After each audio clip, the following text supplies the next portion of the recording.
வணக்கம். ஆடி மாதம்னு சொன்னாலே அம்பாள் வழிபாட்டுக்கு மிகச்சிறந்த மாதம். ஆடி மாதத்தில் 31 நாள் இருக்குது. அந்த 31 நாளும் சாமி கும்பிட்றது தான் அப்படின்னா கூட 16 நாள் ரொம்ப முக்கியமாக பார்க்குறோம். அது என்னென்னா 5 நாள் ஆடி வெள்ளி வருது, 2 தடவை ஆடி கார்த்திகை, 4 முறை ஆடி செவ்வாய், 2 முறை ஆடி பிரதோஷம், அதே மாதிரி ஆடிப்பெருக்கு, வரலக்ஷ்மி நோன்பு. இது மாதிரி இன்றைக்கி 28/7/2025 அன்னைக்கு வரப்போகிற ஆடிப்பூரம் பற்றி இன்றைக்கி பார்க்க போகிறோம். ஆடிப்பூரம் அம்மன் அவதரித்த திருநாள், அம்மனுக்கு வளைகாப்பு செஞ்ச திருநாள். அதே மாதிரி ஆண்டாள் அவதரித்த திருநாளும் இந்த ஆடிப்பூரம்தான். இந்த சிறப்பான ஆடிப்பூரத்தில் திருமணம் நடக்கணும் அப்படின்னு சொல்லியும் குழந்தை பிறக்கணும்னு சொல்லியும் அம்பாளை வேண்டி வழிபடுறோம்.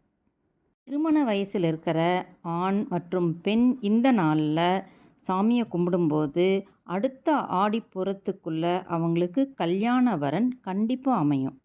அதே மாதிரி கல்யாணம் ஆகி ரொம்ப நாள் ஆச்சு, இன்னும் குழந்தை பாக்கியம் இல்லைன்னு நினைக்கிறவங்களும் இந்த ஆடிப்பூரத்தை சரியாக பயன்படுத்திக்கலாம். அம்பாளை வீட்டிலையும் வழிபடலாம், இல்லை முடியாதவங்க கோயிலுக்கும் போகலாம்.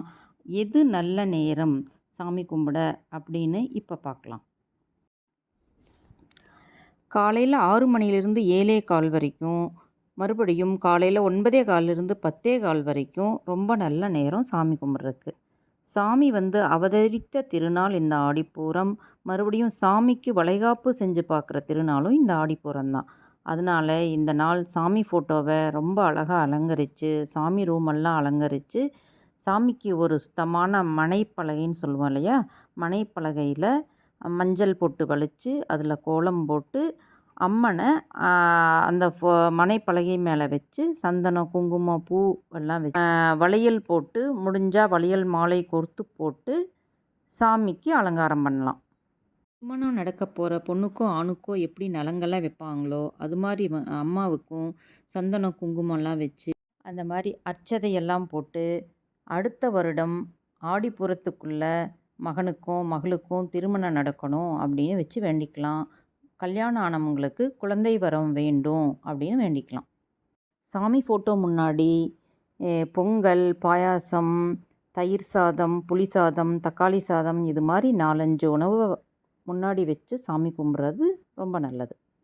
சாமிக்கு பிடித்த உணவு, பூ, பழம் அதெல்லாம் வச்சதுக்கப்புறம் சாமியெல்லாம் அலங்காரம் பண்ணி நலங்கெல்லாம் வச்சு முடித்து திருப்தியாக சாமி கும்பிட்டதுக்கப்புறம் கொஞ்ச நேரம் சாமி அப்படியே விட்டுட்டு அதுக்கப்புறமா சாமி எடுத்து பத்திரமா இன்னொரு இடத்துக்கு நகர்த்தி வச்சுட்டு சாமியை உட்கார வச்ச அந்த மரப்பலகையில் திருமணம் வேண்டி இருக்கிற அந்த பொண்ணையோ அல்லது ஆண்மகனாக இருந்தால் அவங்களையோ அந்த பலகையில் உட்கார வச்சு அவங்களுக்கும் சாமிக்கு எப்படி நலங்கு பண்ணமோ அதே மாதிரி சந்தனம் வச்சு, குங்குமம் வச்சு, பெண்களாக இருந்தால் பூ வச்சு, கையில் வளையல் போட்டு விட்டு, அப்புறம் அக்ஷதையெல்லாம் போட்டு அவங்களுக்கு நல்லது நடக்கணும் அப்படின்னு அங்கே இருக்கிற பெரியவங்க எல்லாம் அடுத்த வருஷம் இந்நேரத்துக்குள்ளே அவங்களுக்கு திருமணமாக இருக்கணும், குழந்தை வேணுங்கிறவங்களுக்கு குழந்தை கிடைச்சிருக்கணும் அப்படின்னு நல்ல ஆசீர்வாதம் பண்ணி அவங்கள வாழ்த்தணும்.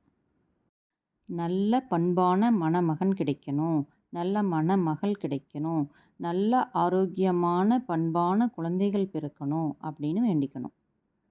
இந்த கண்ணாடி வளையல் கூட சங்கு வளையல் கிடைச்சாலும் வாங்கி வைக்கலாம். ஏன்னா இது சங்கு வளையலில் லக்ஷ்மி வாசம் செய்கிறதா ஐதீகம். சில வீடுகளில் சாமி கும்பிட கருகமணியும் வாங்கி வைப்பாங்க. கொஞ்சம் மருதாணி வாங்கி சாமி முன்னாடி வைங்க. விசேஷம் முடிஞ்சதுக்கப்புறம் அந்த மருதாணியை நம்ம கையில் வச்சுக்கலாம். இந்த நாள் கோயில் போகும்போது தொட்டில் கட்டி வேண்டிக்கிற வழக்கமும் இருக்குது. இந்த தகவல் பயனுள்ளதாக இருக்குன்னு நினைக்கிறேன். பிடிச்சவங்க சப்ஸ்கிரைப் பண்ணிக்கோங்க, ஷேர் பண்ணிக்கோங்க.